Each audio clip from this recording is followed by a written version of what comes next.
uJesu Kristu uyinkosi, uJesu Kristu uyinkosi, uJesu Kristu uyinkosi. Bazalwane, ngiyacela sikhuleke. Baba, egameni lenkosi yethu uJesu Kristu, siyabonga Nkosi ngosuku osiphile lona. Sibonga Nkosi ubukhulu bobukhosi bakho, inkazimulo yakho egcwalisa umhlaba. Sibonga Nkosi ukuthi uNkulunkulu ongaguquki, Baba wethu impela. Sibonga ukuthi amandla akho, Nkosi yamakhosi, asibekele umhlaba, indalo iyakulalela. Beyini umuntu ungalaleli ukukhuluma kwakho. Baba wethu ongcwele, sizofunda izwi lakho namanje, khuluma ngalo ey'mpilweni zethu. Thumba Nkosi iy'ngqondo zethu, ithumbele ekulalelweni kwezwi lakho.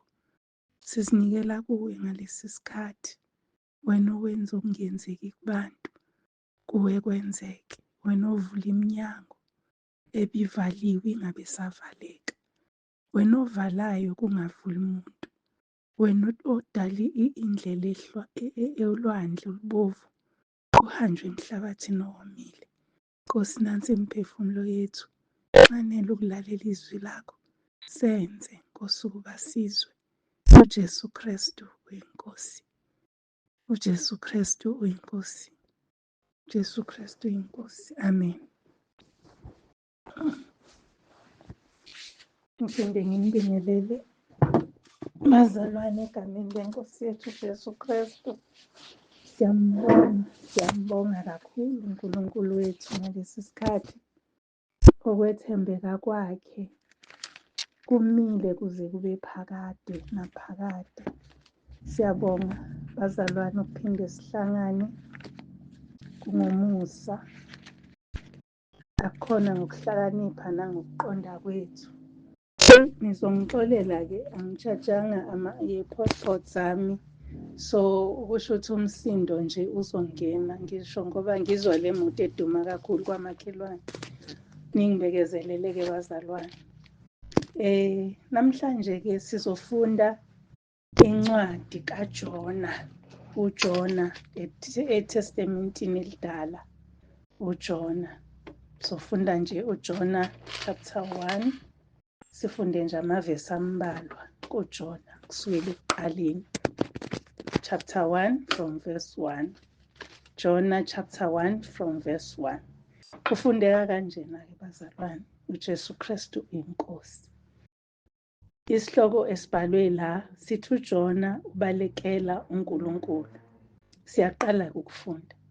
Izwi likaJehova lafika kuJona indodana ka-Amithayi lathi, suka uye eNinive, umuzi omkhulu, umemezele phezu kwalo ngokuba ububi balo benyukele ebusweni bami. Kepha uJona wasuka ebusweni bukaJehova ukuba abalekele eTharishishi. Wehlele eJopha, wafumana umkhumbi obuya kuye eTharishishi, wakhokha imali yawo, wakhwela kuwo ukuba ahambe nawo aye eTharishishi, asuke ebusweni bukaJehova. Kodwa uJehova waphonsa umoya omkhulu elwandle, kwaba isiphepho esikhulu elwandle. Kwacatshanga ukuthi umkhumbi uyakuphulwa. Khona amatilosi esaba, akhala, kwaba yilelo nalelo kuNkulunkulu walo, aphonsa elwandle impahla ibisemkhunjini, ukuba kube lula kubo. Kepha uJona wayehlele phakathi komkhumbi, wayeselele ubuthongo.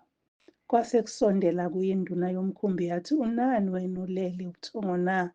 Vuka, ubize uNkulunkulu wakho, mhlawumbe lo nkulunkulu uyakusikhumbula ukuba singabhubhi. uJesu Kristu uyinkosi.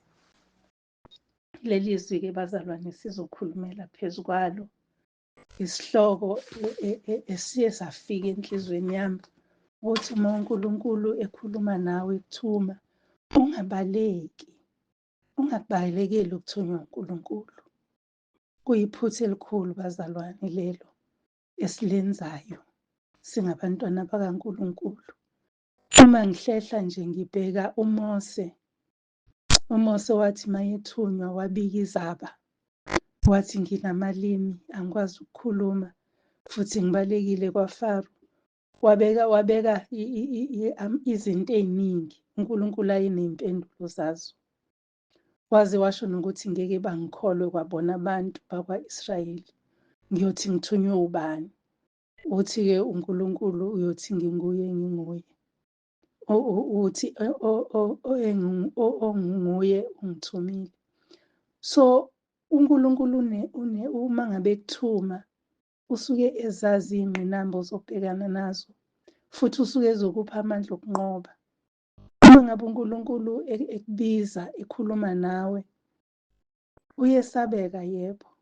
Nezwi lakhe iBhayibheli liyasitshela ukuthi uyesabeka nokukhuluma kwakhe kuyesabeka. Ngesinye isikhathi ukhuluma ngokuduma kwezulu, kushiwo njalo ukuthi iphimbo lakho ngathi amanzi amaningi ngesinye isikhathi. So uyesabeka uNkulunkulu uma ekhuluma nawe ekuthuma, kodwa umyalezo uyacaca. Futhi uma ungezwanga kahle uyakunika ithuba lokubuza, njengoba ey'koleni siyanikezwa ithuba lokubuza uma ufunda. Uma ungezwanga kahle uyaphindela kuthisha uyobuza. Kwesinye isikhathi kudinga ukuthi wenze i-appointment uma usemfundweni ephakeme, wenze i-appointment ukuthi uzokubona ngesikhathi esithize ekuchazele kahle because awuzwanga. NoNkulunkulu uyasinika abazalwane lelo thuba ukuthi sizwisise ukuthi usithumani. Ngesinye isikhathi into akuthuma yona isuke iphuthuma. Ngesinye isikhathi into akuthuma yona isuke inesikhathi eside ozokwazi ukuthi ulungiselele lokho kuthunywa kwakho. Manje-ke bazalwane, nangu uJona esizokhuluma ngaye namhlanje. uNkulunkulu uyambiza uJona, uyamthuma. uJona uyabaleka, uyasuka, uyitshela ukuthi usuka ebusweni bukaNkulunkulu. Uyitshela ukuthi usukile ebusweni, kanti lapha kumaHubo kuyakhulunywa ngokuthi ungasuka ngephi. Uma ngithi ngithatha amaphiko ngize lapha ezweni, nangwena uma ngehlele ekufeni ukhona. Wayengasayitshelanga uJona ukuthi uNkulunkulu ukhona ey'ndaweni zonke futhi ubona yonke into, akukho angakwazi, wazi ngisho imicabango yethu singakayicabangi. Wenza iphutha-ke uJona ukuthi abaleke. Wayitshela ukuthi uma esuka la uNkulunkulu emthume ekhona, akekho uNkulunkulu la ethi uyocasha khona. Bazalwane, alikho ihlathi lokucasha kuNkulunkulu. Udalile zonke lezi zinto uzibona kahle. Uma ucabanga ukuthi ubona ngisho iy'ntuthwane, uyazazi ukuthi lapha kuleli qoqo zingaka, lena umsebenzi wayo yini. Umuntu-ke kangakanani wazi ehlathini elimnyama ukuthi khona iy'lwane eziyini, ezinjani, zidlani, mazilambile zikhala kuye. Kuyini-ke ukubaleka ebusweni bukaJehova? Bazalwane, siyakwenza-ke nathi lokhu singabantwana bakaNkulunkulu. Athi ekhuluma othunyiwe, uzwe enhlizweni yakho noma emphefumulweni wakho ukuthi eyi, kunosbanibani okufanele ngimbize. Kunendaba laphaya encwadini kaJeremaya, ngisazi noma uJeremaya 33 noma uJeremaya bani, la khulunywa khona ukuthi uNkulunkulu uyamisa abalindi ukuthi basixwayise. Uma ngabe umlindi engakuxwayisi, uma ufa ufela lapho lapha kufanele ekuxwayise khona, igazi lakho liyobuzwa kuye. So uma ngabe uNkulunkulu esithuma, bazalwane, loyo ozofika kuqala engqondweni yakho uNkulunkulu ukuthuma kuye, bese wena ungasho, ungamxwayisi ukuthi lokhu nalokhu uNkulunkulu akakuthandi, noma umnqande noma ummeme-ke, ummemele ukuthi akazozwa izwi likaNkulunkulu. Uma ngabe engafa nje kuleso sikhathi engaphendukile, kanjani igazi lakhe uNkulunkulu yolifuna kuwe. Uze acacise ukuthi uyohlulelwa ngobubi bakhe, kodwa ukufa kwakhe kuyobe kubizwa phezu kwakho. Hey bazalwane, ithi-ke indaba, isikhathi sethu sincane for le ndaba, kanti yinde le ndaba. Ithi-ke indaba, uJona wakhokha ngisho ukukhokha, wangena emkhunjini. Uthe uma esengenile emkhunjini, wanethezeka, waze walala ubuthongo. Yeyi bazalwane, ingithuthumelisile-ke le ndaba. Hhayi ngoba bengiqala ukuyifunda noma bengiqala nje ukuya kuyona, kodwa kwambuleka izinto ey'ningi ngathi singabantwana bakaNkulunkulu. Siyibiza ngokuthi sindisiwe, siphendukile, singabazalwane, sehlukaniselwe uNkulunkulu. Ngathula nje ngabheka ibandla kulesi sikhathi. Uyazi ukuthi bazalwane, la kukhulunywa khona i-prosperity, la kukhulunywa khona izinto ey'phathekayo, baningi abantu abaya lapho. La kukhulunywa khona ukuthi uyathenga isibusiso kuNkulunkulu ngomnikelo, baningi abaya lapho and bayathenga ngempela, bayakhipha ngempela imali. Ungathenga umnikazi wemali ngemali kanjani bazalwane? Siyakhokha. NanguJona uye wakhokha emkhunjini, wangena. Senze njalo-ke bazalwane, izinto ezizosibulala sizikhokhela thina, bese siyafa, sinethezeke, size sizunywe ubuthongo, okulandela lapho ukufa. Ngike ngasebenza, kade ngisebenza kwezempilo. Isikhathi esiningi umuntu uma esezoshona, umuntu nje ogulayo, akabe sakhuluma. Omunye uyalala angabe savuka, alale noma ningambiza noma ningathi nangu sibani mani uzokubona, angabe sa-responda. Alale ubuthongo obukhulu aze adonse umphefumulo wokugcina. Kunjalo-ke nakwelikamoya bazalwane. Once wakhokha, wangena emkhunjini, wanethezeka, uzolala bese kuba ukufa kwakho. uNkulunkulu akasiyekeleli ebuthongweni bethu, uyasilinda ngesineke, alinde ukusisindisa. Futhi into eyinkinga kakhulu ukuthi thina mase sibaleka siye sibone ungazi ukuthi sibheke empumelelweni, sibheke endaweni engcono, indawo engenamthetho, indawo engenabungozi, kanti la siya ngempela engozini. Izwi likaNkulunkulu kuyizaga liyasho lithi khona indlela ebonakala iyinhle, ngathi ilungile kumuntu, kepha ukuphela kwayo kuyindlela yokufa. Izaga 14 uvesi 2 usho njalo. Kodwa nje uNkulunkulu akasideli-ke silapho. Sike sakhuluma ngey'vunguvungu noma iy'vungu, sike sakhuluma ngey'nkinga esibhekana nazo, ukuthi esivunguvungwini uNkulunkulu uyakwazi ukuthulisa isivunguvungu akukhiphe kuso.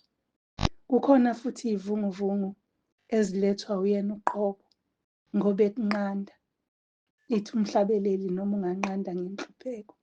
Sikhona lezo y'vunguvungu uNkulunkulu asinqanda ngazo, ukuthi ngenxa yokuthi sisuke sesize sakhokha, asize singabona ukuthi sibheke ekufeni, bese sicabanga ukuthi lezo y'vunguvungu ziwukufa, kanti iy'vunguvungu ey'vela kuJehova ezokusibuyisa zisinqande. Khumbula phela mzalwane ukuthi imvelo noma indalo iyamlalela uNkulunkulu. Indalo ayizange yapholutwa njengoba thina sadukiswa inyoka. Ayizange yadukiswa indalo, ilokhu ihleze kumlaleleni uNkulunkulu, kungalokho isibekezelela. So uNkulunkulu uyayisebenzisa imlalele thina bese siyithola sesisesimeni esibuhlungu noma esinzima. Okuhle-ke ngoNkulunkulu ukuthi usuke khona esivunguvungwini, ukhona ukuthi asithulise. Uma ngabe wena usumbiza esebona ukuthi usuyagwiliza, ebese-ke iyasondela.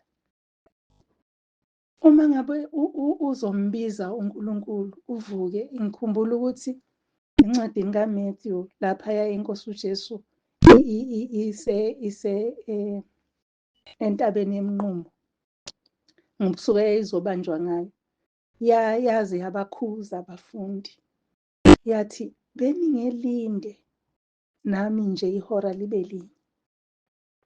Kusho ukuthi ukulala kunobungozi ngempela, bazalwane. Make singalali evangelini, make siqaphele, silalelisise, senze. Izwi lithi ukukholwa ongenamsebenzi kufile. Siyakholwa ukuthi uNkulunkulu ukhona. Siyakholwa futhi ukuthi ungumvuzo wabakholwayo. Yini pho sibaleke mayisithuma? Kungani bazalwane bese size siyokhokha imali sikhokhela ukufa kwethu? Ngiyabheka nje ziningi izinto ezisenza ukuthi sigcine sikhokha imali kanti zingukubhubha kwethu. Angingangeni-ke kuzo ngoba siyazazi lo naloyo uyazazi.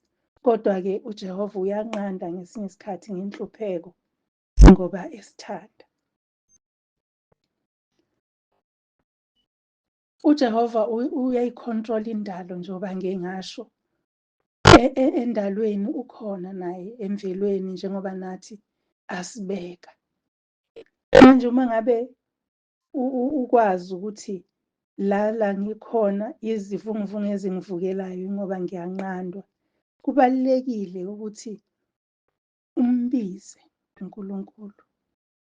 Ngithanda umkhuleko. Uma uqhubeka nale ndaba uzothola ukuthi umkhuleko kaJona esesesiswini senhlanzi, esesebunzimeni, esesebungozini bokufa, kodwa wakhumbula uNkulunkulu, wakhuleka.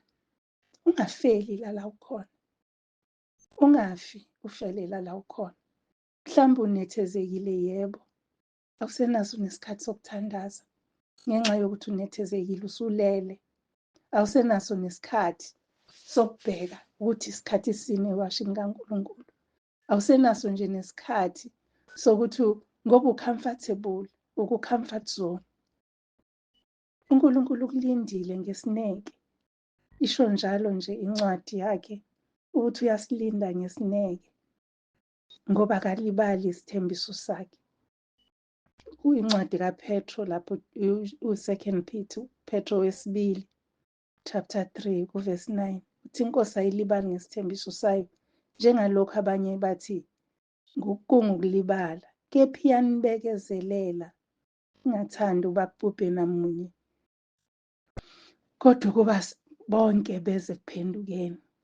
Ayilibali inkosi ukuthi isithembisile ukuthi noma sishiswa ngomlilo yoba nathi, nokuthi noma siwele ulwandle olubovu iyokwenza umhlabathi owomile ubasiwele kuwo. Ayisilibali nje inkosi isithembiso ukuthi iyosiphumisela ngaphesheya, ayilibali, kodwa iyasilinda ngesineke, isibekezelele.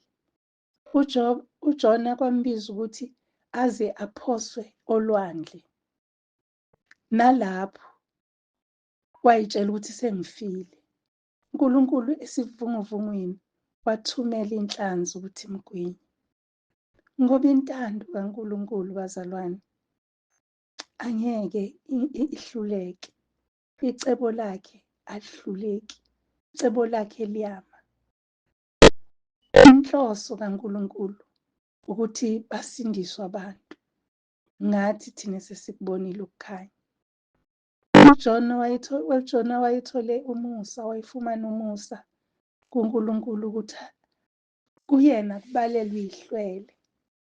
Mhlawumbe kuwena kubalelwa abantu abathathu, mhlawumbe umndeni wakho, mhlawumbe umndeni wakamakhelwane, mhlawumbe loya mfana usemgwaqeni, mhlawumbe leya ndoda esetekisini, mhlawumbe lo yadadewethu ose-ofisi, mhlawumbe kubalelwa abantu abayingcosana kuwena.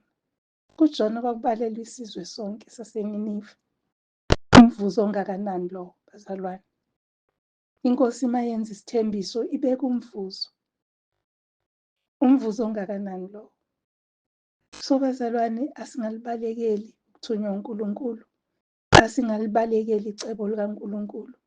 Asingenzi kube ngathi sinamandla nokuhlakanipha, ngoba sinakho. Namandla asinawo. Nokukhuluma asikwazi. Nokuconvince umuntu asikwazi. Yikho uma ngabe kukhulu kuthiwa ivangeli aliphoqwa, ukusindiswa kungokomuntu. Phenduka i-decision ethathwa umuntu ngokwakhe.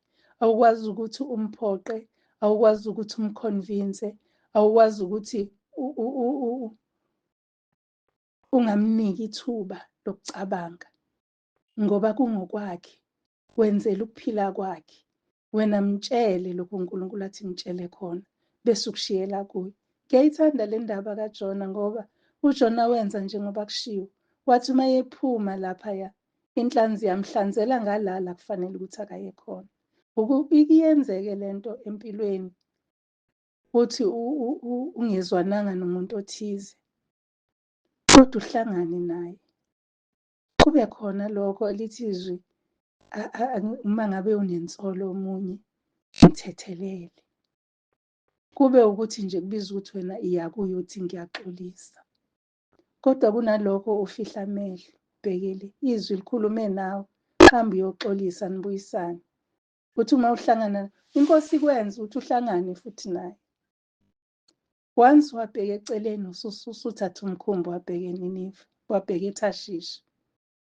Inkosi isikuthathe yakufaka enhlanzini, inhlanzi yakuhlanzela eNinive.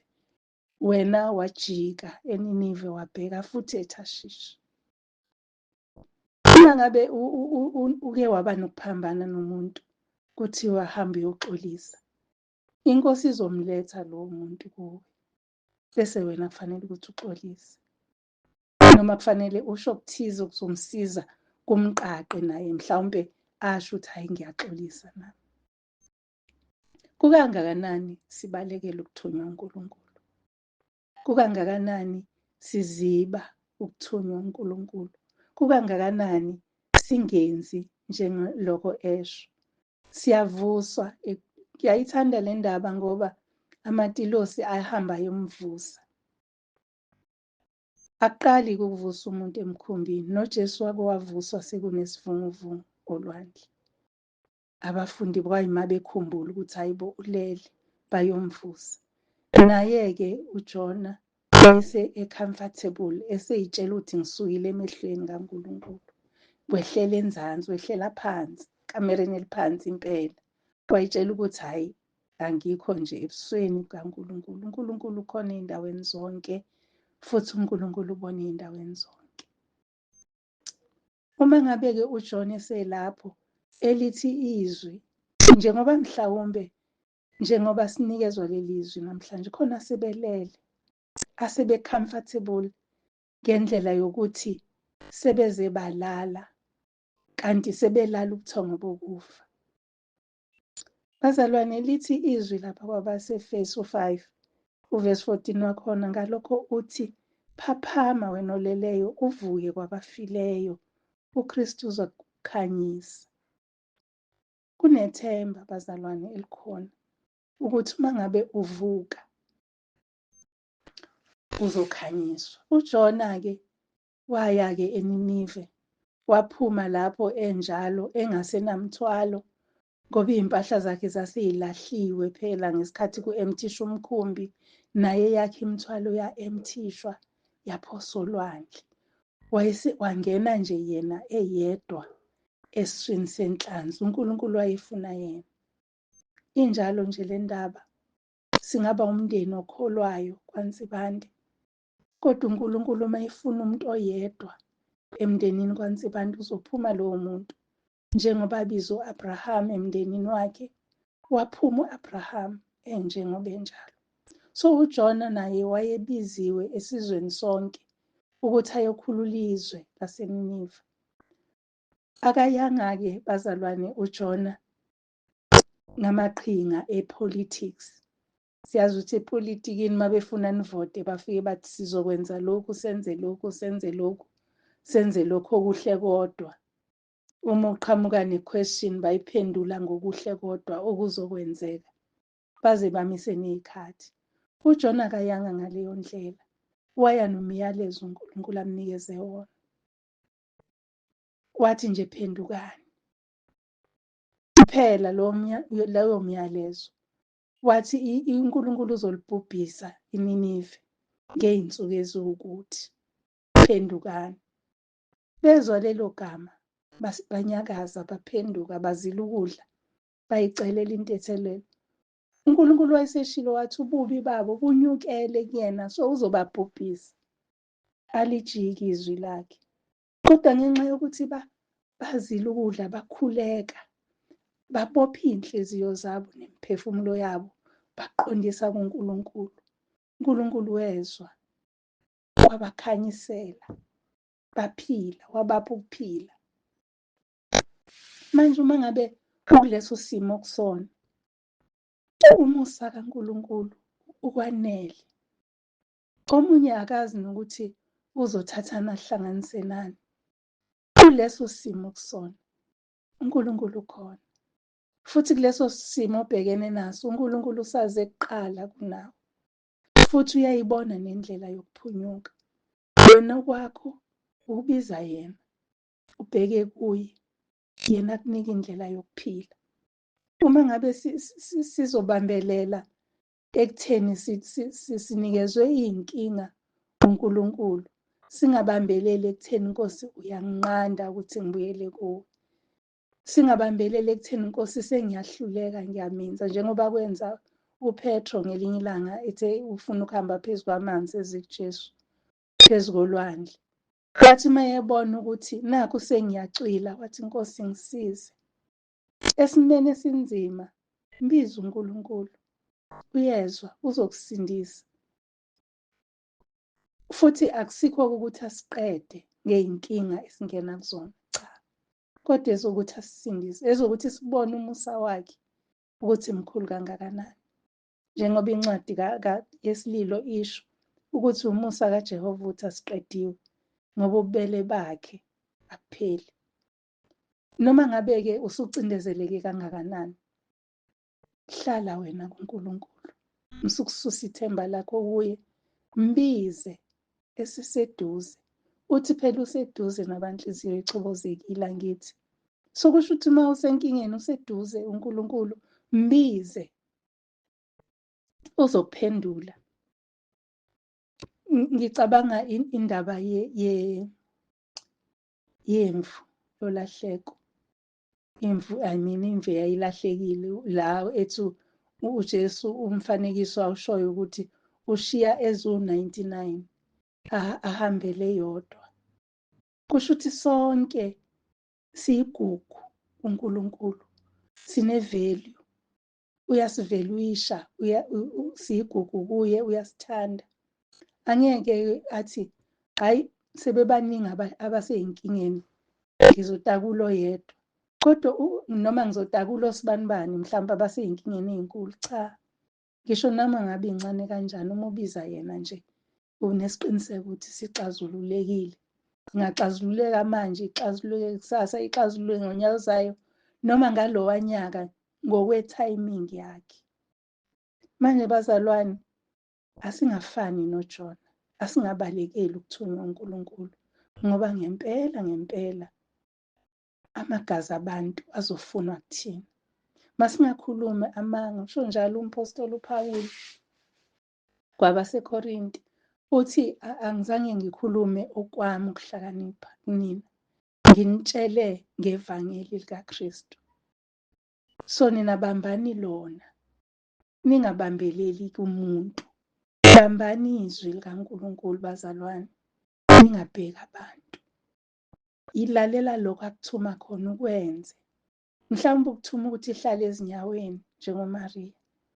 Mhlawumbe ukuthuma ukuthi wena nje uzohlala la unxusela abantu. yenza, musukubaleka, musukusho ukuthi eyi abantu nabo baney'nkinga ey'ningi kanti bona bayithandazeli ngani. Ukuthumile, yenza. Ungabaleki ngoba uzoyithola usu-comfortable, uzoyithola usuthokomele, bese uyalala kube ukufa. Bazalwane, ilokho nje, noma singasaqedanga, kodwa nje iNkosi isiphile kuze kube la. Uyasilinda uNkulunkulu ngesineke ukuze sisindise noma ngabe sesidukile. Le ncwadi-ke bazalwane, ngiyafisa niqhubeke nokuyifunda. Singayeki nje, singagcini lapha kuvesi 6 la ngigcine khona. Siyifunde yonke, uzokuthola nawo kwakho ngoba nami ngikutholile okwami. Singakhokhi, sikhokhela ukufa kwethu. UJesu Kristu inkosi. Sikhulekile. uJesu Kristu uyinkosi. uJesu Kristu uyinkosi. uJesu Kristu uyinkosi. Siyabonga Baba wethu ongcwele, izwi lakho ukhuluma ngalo ey'nhliziyweni zethu. Sidukile, sidinga ukubuyiswa nguwe. Noma ngabe Nkosi unqanda ngenhlupheko, kodwa thina siyokubonga ngoba ukufa kobe kungasekho, sesithola ukuphila okuphakade. Sisize-ke Nkosi, singa-complain-i, size siduke, size sone, ngoba umthanda umuntu okhona naye. Kodwa sipho ukukhala kuwe, sibubulele isimo esingene kusona, sibubulele izono zethu, sibubulele ubuthakathaka bethu, khona uzosisindisa. Ngempela ingalo yakho ayifinyeziwe ukusisindisa, kodwa kuba ububi bethu obusenza ukuthi ungafinyeleli kithi. Sincede-ke Nkosi, silule izandla zethu ubusisindise njengoJona. Siyacela Nkosi ukuthi usiphe amandla ukwenza lokho sithuma khona. Siyabonga. uJesu Kristu uyinkosi. uJesu Kristu uyinkosi. uJesu Kristu uyinkosi. Amen. Siyambonga uNkulunkulu bazalwane ngezwi lakhe. Kungathi ngempela lingaba yisigezo esihlambulule kukho konke ubuthakathaka nokona. Sesiphikelele-ke Nkosi bazalwane emafakatini ngokuvuma kweNkosi abazokwazi ukuphumelela. Simbonge uNkulunkulu esikhombisa ubufakazi bokumethemba, esikhombisa ukusinqobela ney'ngqinamba ey'nkulu. Simbonge uNkulunkulu. Uma ukwazi ukuphumelela nje, uhambe umphako wakho kube ukubonga enhliziyweni. Uthi Nkosi, siyakubona imisebenzi emikhulu oyenzayo, siyabonga. uNkulunkulu uyathanda ukuthi simdumise bazalwane, simdumise nangey'nhliziyo zethu, nangey'mpilo zethu zilethe udumo kuye, nangokukhuluma kwethu kulethe udumo kuye, nanokwenza kwethu kulethe udumo kuye. Ngiyanithanda kakhulu, kodwa uJesu unithanda ngaphezu koba nginithanda. Asihlaleni kuye, senze okuhle emehlweni akhe, sizibekele ukuphila esiphambanweni sakhe. uJesu Kristu uyinkosi.